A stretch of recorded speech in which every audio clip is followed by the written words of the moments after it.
మరో బ్రేకింగ్ చూస్తున్నాం. తెలంగాణలో గత ప్రభుత్వ పనితీరుపై ప్రస్తుత ప్రభుత్వం ఫోకస్ చేస్తున్న కొద్దీ ఒక్కొక్కటిగా అవకతవకలు వెలుగులోకి వస్తున్నాయి. గొర్రెల స్కామ్, కాళేశ్వరం, ఫోన్ ట్యాపింగ్ లాంటి అంశాలు విచారణ దశలో ఉంటే ప్రస్తుతం విద్యుత్ కొనుగోలు అంశం పెను దుమారం రేపుతోంది. కాంగ్రెస్ ప్రభుత్వం వచ్చాక విద్యుత్ కొనుగోళ్ల వ్యవహారంపై విచారణకు ఆదేశించింది. ఇందుకోసం జస్టిస్ నరసింహారెడ్డి కమిషన్ను ఏర్పాటైంది. ఇతర రాష్ట్రాల్లో కొనుగోలు చేసిన విద్యుత్ కాంట్రాక్టుల లోటును తీర్చాలని ఆదేశించారు. దీనిపై విచారణ చేపట్టిన కమిషన్ మాజీ సీఎం కేసీఆర్ కు నోటీసులు ఇచ్చింది. బీఆర్ఎస్ ప్రభుత్వ హయాంలో ఛత్తీస్గఢ్ లో జరిగిన విద్యుత్ ఒప్పందాల్లో కేసీఆర్ పాత్రను తెలియజేయాలని ఈ నోటీసుల్లో కమిషన్ కోరింది. అరవింద్ కుమార్ గారు ఒక లెటర్ నవంబర్ ఎండింగ్ ఆఫ్ 2016లో ఒక డీటెయిల్ లెటర్ రాసినారు. ఎవరికి? మన రెగ్యులేటరీ కమిషన్. ఇప్పుడు మనం పవర్ పర్చేజ్ అగ్రిమెంట్ ఛత్తీస్గఢ్తో చేసిన తర్వాత చాలా ఆర్థిక భారం బయటట్టుంది. అదే మనం ఓపెన్ మార్కెట్లో బిడ్డింగ్ ప్రాసెస్లో పోతే మనకు చాలా డబ్బు ఆదా చేసుకునే అవకాశం ఉన్నదని ఆ లెటర్ రాసినారు. దాని తర్వాత ఏం జరిగింది అని అంటే, ఆ తర్వాత నేను సెక్రటరీగా లేను, వేరే పోస్ట్కి వచ్చినాను.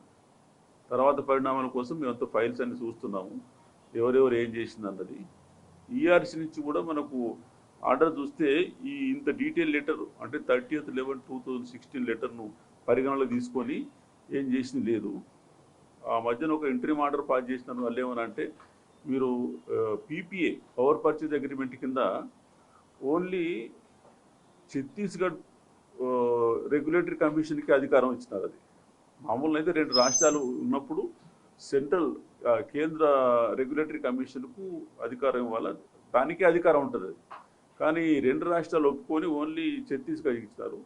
మన అరవింద్ కుమార్ గారు స్టేట్ ఈఆర్సీకి రాస్తే వాళ్ళు మీరు అక్కడనే చూసుకోండి, ఈ లెటర్ మీద కాదు కానీ మొత్తం మీద అంతా మీరు ఏమైనా ఉన్నా కానీ అక్కడ ఒక అడ్వైజ్ లెక్క ఛత్తీస్గఢ్ స్టేట్ దానికే పోండి అని. నెట్ రిజల్ట్ ఏంటంటే మనకు ఫైనాన్షియల్ ఇంప్లికేషన్ ఇంకా మేము పూర్తి డీటెయిల్ వర్కౌట్ చేయలేదు, కానీ వాళ్ళ ఇచ్చిన సమాచారం ప్రకారం కొన్ని చాలా హెవీ కాస్ట్ పే చేయాల్సి వచ్చింది దాని గురించి.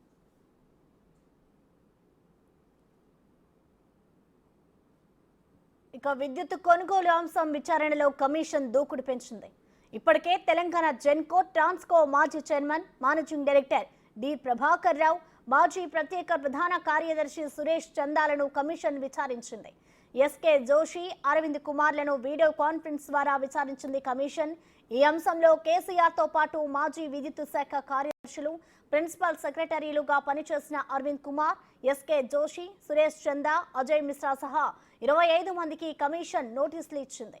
ఇందులో నిర్ణయాలు తీసుకున్న అధికారులు, అనధికారులు అందరికీ నోటీసులు ఇచ్చిన కమిషన్ ఒక్కొక్కరిని పిలిచి విచారిస్తోంది. అయితే విద్యుత్ కొనుగోళ్ల అంశంలో మాకెలాంటి ప్రమేయం లేదని అధికారులు కమిషన్ ముందు వివరిస్తున్నట్లు సమాచారం. ఇక మాజీ సీఎం కేసీఆర్ కి ఇచ్చిన నోటీసులో జూన్ 15లోగా సమాధానం ఇవ్వాలని డెడ్ లైన్ విధించింది కమిషన్. అయితే సమాధానం ఇచ్చేందుకు జూలై 30 వరకు సమయం కావాలని కేసీఆర్ కోరినట్లుగా సమాచారం. దానికి కమిషన్ సంబంధించలేదు. దీంతో కమిషన్ ఇచ్చిన గడువు రేపటితో ముగియనుంది. ఒకవేళ కమిషన్ ఇచ్చిన గడువులోగా కేసీఆర్ నుంచి వివరణ రాకపోతే కమిషన్ ఎలాంటి చర్యలు చేపడుతుంది అనే అంశంపై పలు వాదనలు వినిపిస్తున్నాయి. కమిషన్ మరోసారి నోటీసులు ఇచ్చి మరో కొత్త గడువు ఇస్తుందా, సమన్లు జారీ చేస్తారా, చర్యలకు ఉపక్రమిస్తారా అనే ప్రశ్నలు వెల్లువెత్తుతున్నాయి.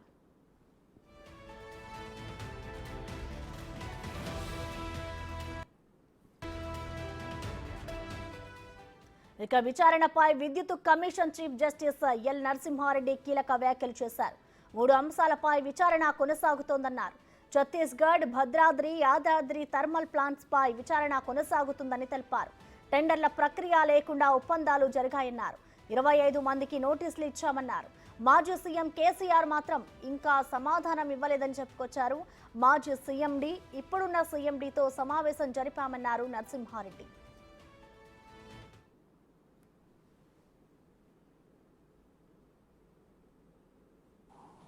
ఎస్కే జోషి గారు, తర్వాత అరవింద్ కుమార్ వాళ్ళను కూడా ఇంటరాక్షన్ చేయడం జరిగింది. వాళ్ళు చెప్పడం కూడా, ఎస్కే జోషి గారు ముందు ఒక జియో ఇచ్చినారు. ఆ జియో ఏంటంటే పవర్ షార్టేజ్ ఉంది అప్పుడు తెలంగాణలో 2014లో. అందుకని ఈ ఒక ఒక 2000 మెగావాట్ల పవర్ సప్లై కొనుగోలు కోసం దక్షిణాది రాష్ట్రాల ఏజెన్సీలతోని నెగోషియేట్ చేయొచ్చని, ఆ 2 నెలల తర్వాత అది మార్చి దేశం ఎవరి దగ్గర నుంచి అయినా కానీ కొనుగోలు చేయొచ్చని కొంచెం మార్చడం జరిగింది. ఇవన్నిట్లో ఉండగానే ఛత్తీస్గఢ్తో ఎంఓయూ జరిగింది. ఆ ఎంఓయూ తర్వాత పవర్ పర్చేజ్ అగ్రిమెంట్లో ఈ గవర్నమెంట్ అధికారులు కాకుండా ఈ సిపిడిసిఎల్ పవర్ డిస్ట్రిబ్యూషన్ కంపెనీ వాళ్ళతో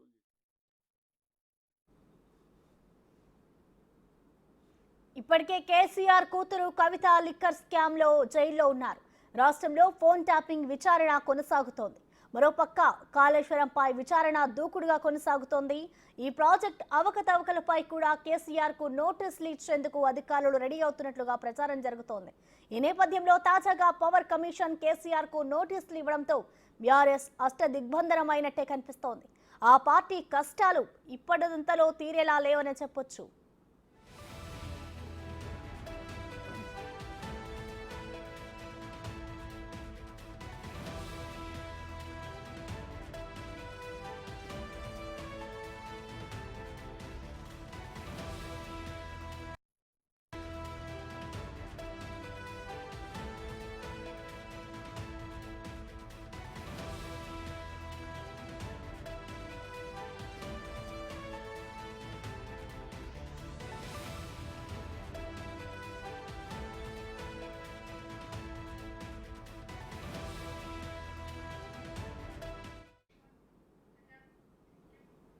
దీనిపై మరింత సమాచారాన్ని మా ప్రతినిధి వెంకట్ లైవ్ ద్వారా అందిస్తారు. వెంకట్, చెప్పండి. విద్యుత్ కొనుగోళ్లకు సంబంధించి కమిషన్ అయితే విచారణను వేగవంతం చేస్తుందనే చెప్పుకోవాలి. కేసీఆర్కి ఇచ్చిన నోటీసులో గడువు తేదీ రేపటితో ముగుస్తోంది. మరి దీనికి సంబంధించి ఇప్పటివరకు అయితే కేసీఆర్ స్పందించారా? మరి రేపటితో గడువు ముగుస్తుంది కదా, దానికి సంబంధించి ఏమైనా సమాధానం చెప్తారనుకోవచ్చా?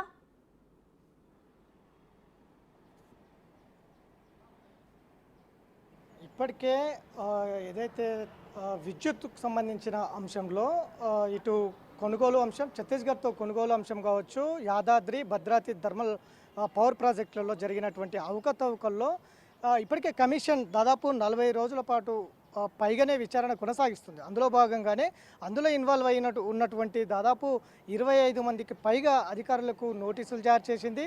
ఒక్కొక్కరిని పిలిచి ఇండివిజువల్గా విచారణ కొనసాగిస్తుంది. ఇటు విద్యుత్ శాఖకు సంబంధించిన అధికారులతో పాటు ఇటు భద్రాద్రి థర్మల్ ప్రాజెక్టులో ఇన్వాల్వ్ అయినటువంటి ఏజెన్సీలు కావచ్చు, మిగతా అధికారులు కావచ్చు, వాళ్ళని కూడా విచారిస్తున్నటువంటి నేపథ్యం కనిపిస్తూ ఉంది. ఇక ఈ అంశాలన్నీ తర్వాత పొలిటికల్గా కమిషన్ ఎంట్రీ అయిందని చెప్పుకోవచ్చు. గతంలో విద్యుత్ శాఖ మంత్రికి జగదీశ్వర్ రెడ్డికి సంబంధం లేకుండా కేసీఆరే ఇందులో కర్త కర్మ క్రియ మొత్తం కూడా ఛత్తీస్గఢ్ ప్రభుత్వంతో విద్యుత్ కొనుగోలు చేశారు. ప్రధానంగా 2014 అధికారంలోకి వచ్చిన తర్వాత అక్కడ ఒక కంపెనీతో అంటే అందులో ఇంకా నిర్మాణంలోకి రానటువంటి కంపెనీతో ఒప్పందం చేసుకున్నారు. అప్పుడు ఎస్కే జోషి ప్రధాన కార్యదర్శిగా ఉన్నారు. ఆయన దాని మీద సంతకాలు పెట్టారు. ఆ తర్వాత 2014 తర్వాత నిర్మాణంలో లేని సంస్థతోటి విద్యుత్ కొనుగోలు అంశంలో ఒప్పందం చేసుకున్నారు. ఆ తర్వాత 2016 వచ్చేసరికి ముఖ్య కార్యదర్శి ఎస్కే జోషికి సంబంధించిన సంతకం లేకుండానే ఎంఓయూ అంటే ఒప్పందం చేసుకున్నారు. మళ్ళీ ఆ తర్వాత ఇదంతా కూడా కమిషన్ దృష్టికి వచ్చింది. గతంలో నిర్మాణం లేని సంస్థతో ఎట్లా ఒప్పందం చేసుకున్నారు, ఆ తర్వాత 2016లో మీరు మళ్ళీ ఒప్పందం చేసుకున్నప్పుడు ముఖ్య కార్యదర్శి సంతకం లేకుండా ఎందుకు ముందుకు వెళ్ళారనేది కూడా స్పష్టంగా కమిషన్ అడుగుతూ ఉంది. దాంతోపాటు ప్రధానంగా 4 అంశాలు కమిషన్ అడుగుతుంది. భద్రాద్రి థర్మల్ పవర్ ప్లాంట్లో సూపర్ క్రిటికల్ టెక్నాలజీ ఎందుకు వాడట్లేదు అనేది. ఎందుకంటే సూపర్ క్రిటికల్ టెక్నాలజీ ఉన్నప్పటికీ సబ్ క్రిటికల్ టెక్నాలజీని అక్కడ వాడుతున్నటువంటి నేపథ్యం ఉంది. కేవలం యాదాద్రిలో మాత్రమే సూపర్ క్రిటికల్ సంబంధించిన టెక్నాలజీని మాత్రమే అక్కడ వాడుతున్నటువంటి నేపథ్యం ఉంది. తర్వాత 2 ఏళ్లలో పూర్తి కావాల్సిన ఈ థర్మల్ ప్రాజెక్టులు 7 ఏళ్ళు పట్టింది. ఎందుకు అంత ఆలస్యమైంది అనేది కూడా రెండో క్వశ్చన్ చేస్తున్నటువంటి నేపథ్యం కనిపిస్తుంది. మూడో క్వశ్చన్, డిస్కంలలో భారం పడేలా బొగ్గు గనులకు దూరంగా, అంటే ఇప్పటికే బొగ్గు గనులు చాలా దూరంగా ఉన్నాయి కానీ అక్కడి నుంచి ఇక్కడ యాదాద్రిలో ఏర్పాటు చేసినటువంటి థర్మల్ ప్రాజెక్టు ఎందుకు ఇంత దూరం కట్టారు? బొగ్గు గనులు చాలా దూరం ఉన్నాయి, అక్కడ నుంచి ఇక్కడికి ఎట్లా తెస్తారు బొగ్గు? దానికి సంబంధించిన రైల్వే లైన్ ఎట్లా వేస్తారు? ఇదంతా కూడా కమిషన్ అడుగుతూ ఉంది. అంటే ఇవంతా ప్రణాళిక లేకుండానే థర్మల్ ప్రాజెక్టులు రెండు కూడా యాదాద్రి భద్రాద్రి రెండు కడుతున్నారా అనేది కమిషన్ క్వశ్చన్ చేస్తున్నటువంటి నేపథ్యం కనిపిస్తుంది. ఇక బహిరంగ పోటీ అంటే బిడ్డింగ్ ప్రక్రియ కాకుండా నేరుగా నామినేషన్ ప్రక్రియతో ముందుకు వెళ్ళినటువంటి నేపథ్యం ఉంది. ఎందుకంటే ఇంతకుముందే అధికారులు కూడా ఈఆర్సీ అంటే ఛత్తీస్గఢ్ ప్రభుత్వానికి లేఖ రాసింది, ఇట్లా నామినేషన్ పద్ధతిలో పోతే బిడ్డింగ్ నష్టాలు వస్తాయి, ఇందులో బిడ్డింగ్ ప్రక్రియ ద్వారా ఓదము అని చెప్పి అధికారులు లేఖ రాస్తే ఆ వెంటనే అధికారులను ఆ శాఖ నుంచి తప్పించినటువంటి నేపథ్యం కూడా విద్యుత్ శాఖలో స్పష్టంగా కనిపిస్తుంది. అరవింద్ కుమార్ అందుకు ఉదాహరణ చెప్పుకోవచ్చు. ఆయన లేఖ రాశారు, లేఖ రాసిన వెంటనే ఆయనను ఢిల్లీకి ట్రాన్స్ఫర్ చేసుకొని ఆయన వెళ్ళిపోయినటువంటి నేపథ్యం ఉంది. కాబట్టి ఇది కూడా కమిషన్ దృష్టిలో ఉంది. ఇట్లా ప్రతి అంశము రెండు రాష్ట్ర ప్రభుత్వాలు ఛత్తీస్గఢ్ తెలంగాణ ప్రభుత్వం చేసుకున్నటువంటి ఒప్పందము అధికారాలు మాత్రం ఛత్తీస్గఢ్ విద్యుత్ నియంత్రణ మండలికి అధికారాలు ఇచ్చింది. కానీ ఈ రెండు ప్రభుత్వాలు విద్యుత్ కొనుగోలు ఒప్పందం చేసుకున్నప్పుడు కేంద్ర విద్యుత్ నియంత్రణ మండలికి అధికారం ఇవ్వాలి. కానీ అట్లా కాకుండా ఈ రెండు ప్రభుత్వాలు ఒప్పందం చేసుకొని ఛత్తీస్గఢ్ ప్రభుత్వానికి మాత్రమే అధికారాలు ఇచ్చింది. సో అట్లా ఎట్లా ఇస్తారనేది కూడా కమిషన్ ఇప్పుడు అడుగుతున్నటువంటి నేపథ్యం ఉంది. ఇప్పుడు ఈ అధికారులు కావచ్చు, రేపు కేసీఆర్ కావచ్చు, ఎల్లుండి విద్యుత్ శాఖ మంత్రి కావచ్చు, గతంలో వీళ్ళందరూ కూడా వీటి మీద సమాధానాలు చెప్పాల్సిన అవసరం ఉంది. ఎందుకంటే ఈ మూడు ప్రాజెక్టులు ఇటు యాదాద్రి భద్రాద్రితో పాటు ఛత్తీస్గఢ్తో చేసుకున్నటువంటి ఒప్పందం కూడా తక్కువ ధరకు వచ్చే విద్యుత్తును ఎక్కువ ధర పెట్టి ఈరోజు 2014లో కేవలం 12,000 కోట్ల రూపాయల అప్పుల్లో ఉన్న తెలంగాణ ఇవాళ 2023 నాటికి మార్చి వరకు దాదాపు 82,000 కోట్ల అప్పుల్లో ఉంది విద్యుత్కు సంబంధించి. అట్లనే 62,000 కోట్ల రూపాయలు నష్టాల్లో ఉంది. అంటే ఇంత పెద్ద మొత్తంలో కేవలం 10 ఏళ్ల లోపలే ఇటు 82,000 కోట్ల అప్పుల్లో అటు 62,000 కోట్ల అప్పుల్లో డిస్కంలో ఉన్నాయి. దీనికి కారణం ఏంది అనేది కూడా కమిషన్ స్పష్టంగా అడుగుతూ ఉంది. ఇప్పటికే దీని మీద 25 మందితో పాటు మిగతా అధికారులను కూడా విచారించింది. ఇటు ఎస్కే జోర్జ్ కావచ్చు, అరవింద్ కుమార్ కావచ్చు, ఇటు చాలామంది నేతల్ని అధికారులను విచారణ చేసినటువంటి నేపథ్యం ఉంది. వీళ్ళందరినీ కూడా అఫిడవిట్ రూపంలో కూడా తీసుకుంటూ ఉంది. ఇంతకంటే ముందు బహిరంగ ప్రకటన అంటే ప్రజలకు బహిరంగ ప్రకటన కూడా చేసింది. మీ దగ్గర ఎలాంటి ఎవిడెన్స్ ఉన్నా కూడా కమిషన్కి వచ్చి అందించాలి.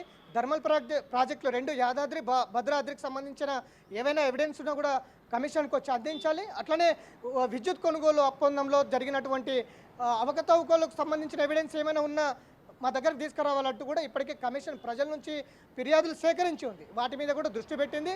ఇట్లా విద్యుత్కు సంబంధించిన అంశంలో ఎక్కడ చూసినా కూడా ఒక సరైన విధానంలో ఒక ప్రణాళికబద్ధంగా ముందుకు వెళ్ళలేదనేది కమిషన్ చెప్తుంది. అందులో భాగంగానే కేసీఆర్కు కమిషన్ నోటీసులు ఇచ్చింది. రేపే చివరి రోజు 15 లోపలనే విచారణకు రమ్మని చెప్పింది. ఆయన ఈ నెల 30 తారీఖు వరకు గడువు అడిగారని తెలుస్తుంది. ఎందుకంటే 100 రోజుల్లోనే నివేదిక తయారు చేయాలి. కాబట్టి ఇప్పుడు రేపు కేసీఆర్ వస్తారా రారా అనేది అయితే సస్పెన్షన్గా ఉంది. ఏం చెప్తారు సమాధానం? ఎందుకు అప్పుల్లో ఉంది, ఎందుకు నష్టాల్లో పడ్డది, ఎందుకు యాదాద్రి బొగ్గు గనులకు దూరంగా కట్టాల్సి వచ్చింది, భద్రాద్రికి సంబంధించిన సబ్ క్రిటికల్ టెక్నాలజీ ఎందుకు వాడాల్సి వచ్చింది అనేది ఇవన్నీ అంశాలు చాలా ఉన్నాయి. ఇప్పటికే అప్పుల్లో ఉంది, శ్వేతపత్రాలు విడుదల చేసింది ప్రభుత్వము, దీని మీద కమిషన్ కూడా ఏర్పాటు చేసింది. కాబట్టి పూర్తి స్థాయిలో విచారణ చేస్తున్నటువంటి నేపథ్యంలో ఇప్పుడు కేసీఆర్ వంతు వచ్చింది. ఆ కేసీఆర్ రేపు ఏం చెప్తారు, ఏమి ఇవ్వబోతున్నారు, ఎలాంటి వాంగ్మూలం ఇవ్వబోతున్నారు అనేది అయితే సస్పెన్స్గా ఉంది. ఒకవేళ వీళ్ళందరితో పాటు అంతా విచారణ అయిన తర్వాత బహిరంగ చర్చ కూడా పెడతారు. ఇటు కేసీఆర్తో పాటు ఇటు ఎవరైతే విచారణ చేపట్టారో వీళ్ళందరూ కూడా జడ్జి ముందర బహిరంగ చర్చకు పెడతారు. అప్పుడు ఎవరేం సమాధానం చెప్తారనేది కూడా ఆసక్తిగా ఉందని చెప్పుకోవచ్చు. Prasanna, thank you.